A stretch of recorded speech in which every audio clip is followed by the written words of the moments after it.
अब पहला काम जो आपको करना है वो है उपवास सहित प्रार्थना, अगर आपको छुटकारा चाहिए।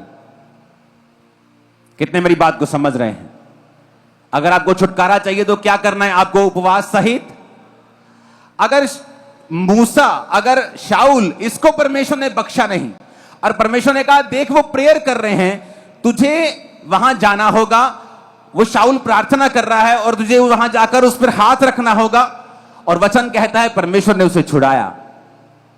सेकंड, जब हम दूसरा कुरिन्थिया 9 और उसकी 6 आयत को पढ़ते हैं, वहां पर भी एक बड़ी अजीब बात लिखी है।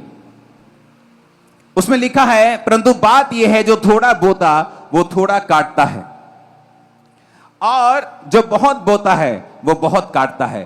प्रेरितों के काम 10 उसकी 30 और 31 आयत में लिखा है, कुरनेलियस ने कहा इसी घड़ी पूरे 4 दिन हुए कि मैं अपने घर में तीसरे पहर प्रार्थना कर रहा था, और देखो एक पुरुष चमकीला वस्त्र पहने हुए मेरे सामने आ खड़ा हुआ। क्या कर रहा था वो कुरनेलियस? अपने पड़ोसी को बोलो, प्रार्थना कर रहा था। ऊंची आवाज से बोलो, क्या कर रहा था वो? फिर से बोलो ऊंची आवाज में, क्या कर रहा था वो? फिर से बोलो पड़ोसी को, क्या कर रहा था वो?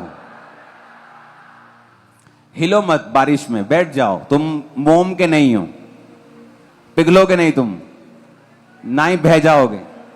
डोंट वरी, बैठ जाओ। ये छत है मेरे ऊपर, इसको मैं हटा देता, बारिश में ब्रिज चलता। आमीन। अपने पड़ोसी से बोलो, बोलो क्या कर रहा था वो? शाऊल क्या कर रहा था? कुरनेलियस क्या कर रहा था?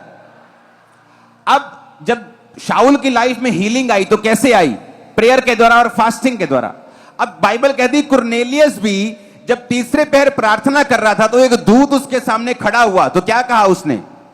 कहने लगा, हे कुरनेलियस, तेरी प्रार्थना सुन ली गई है और तेरे दान परमेश्वर के सामने स्मरण किए गए हैं। क्या कहा परमेश्वर ने? तेरी प्रेयर को परमेश्वर ने क्या किया है?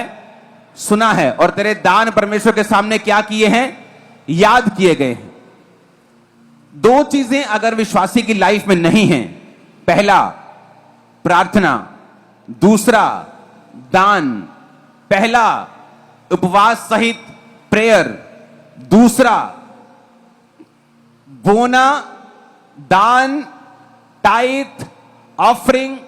वचन कहता है दूत आया और दूत ने कहा, हे कुरनेलियस, तेरी प्रेयर सुन ली गई और तेरे दानों को याद किया गया है। जब आपकी लाइफ उपवास में और प्रार्थना में चली जाए और आप बोना शुरू कर दें, ए लड़के यहीं बैठ जा, ये गीला होता तो हो जाए, बैठ जा यहीं पे। अपने पड़ोसी को बोलो, दान करना, उपवास सहित प्रार्थना करना। जिस दिन ये 2 चीजें तू मानने लगेगा, उस दिन बड़ा छुटकारा तेरा होने लगेगा। आमीन। इतना खड़कने वाला दो जरा। अब मेरी बात को ध्यान से सुनना। पौलुस की लाइफ में हीलिंग हुई, कुरनेलियस की लाइफ में क्या हुआ? इसको हीलिंग की जरूरत नहीं थी। दूत ने कहा तेरी प्रेयर सुन ली गई, तेरे दान याद किए गए हैं। अब एक फलाने नगर में चमड़े का धंधा करने वाले बंदे के पास एक अतिथि है, एक बंदा है जिसका नाम पतरस है। उसको बुला और अपने घराने समेत वचन सुन। और वचन कहता है उसने अपने 2 बंदों को भेजा कि जाओ फलाने फलाने शहर में, वहां पे पतरस वहां मिलेगा और वहां पे चमड़े का धंधा करने वाले के पास उस घर में मिलेगा। और उधर परमेश्वर ने पतरस को दर्शन दिया हुआ था कि कल तेरे पास लोग आएंगे, तेरे साथ हो लेंगे, तू उनके साथ हो लेना, वहां पे वचन सुनाना। और बाइबल कहती है कुरनेलियस अपने परम मित्रों और अपने परिवार के साथ मिलकर वचनों को सुना उसने पतरस से, और सबने बपतिस्मा लिया और पवित्र आत्मा के दान को पाया। कारण क्या था? क्योंकि कुरनेलियस की प्रार्थना सुन ली गई थी और उसके दान याद किए गए थे। सिर्फ 2 चीजें, उसकी प्रेयर सुन ली गई और उसके दान याद किए गए थे। जिस दिन आप ये बात समझ जाएंगे, मैं आपको वायदा करता हूं, जिस दिन आपकी लाइफ प्रार्थना और उपवास सहित प्रार्थना में चली जाएगी, और दूसरा जिस दिन आपका जीवन बोने में, दान देने में, बीज बोने में चला जाएगा। उस दिन से आप ये लिख कर रख सकते हैं अपनी लाइफ के अंदर कि छुटकारा आपका बहुत नजदीक और बहुत बड़ा होने वाला है।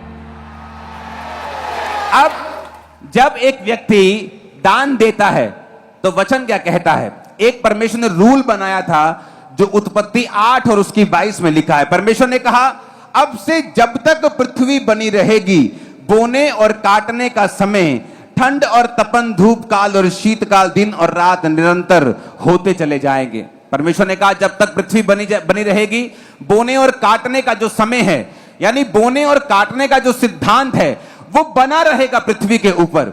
वचन क्या कहता है? वचन कहता है कि जब कुरनेलियस बो रहा था और दान दे रहा था, उसे मालूम नहीं था, लेकिन वो अपने परमेश्वर के वचन में लिखा है बोना है तो वो बोता जा रहा था। वचन में लिखा है प्रार्थना करने तो वो प्रार्थना कर रहा था। लेकिन एक दिन परमेश्वर ने उसकी प्रेयर को भी याद किया और उसके दान को भी याद किया, और क्या हुआ? उसके घर में साल्वेशन हुई, मुक्ति आई। कुछ लोग बड़ी कंप्लेंट करते हैं, मेरा भाई नहीं बचता, मेरा बाप नहीं बचता, मेरी मां नहीं बचती, मेरे लोग नहीं बचते। क्यों नहीं बचते?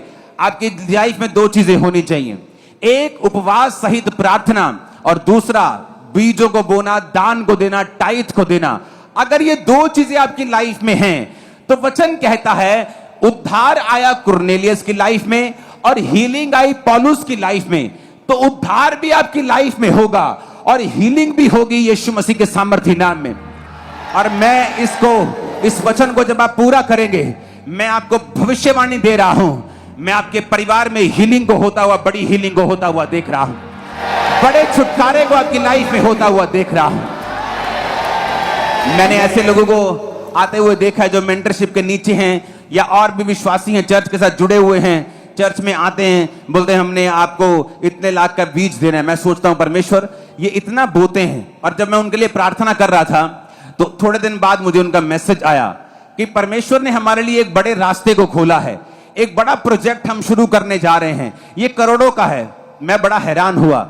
मैंने कहा ये आपका प्लान था?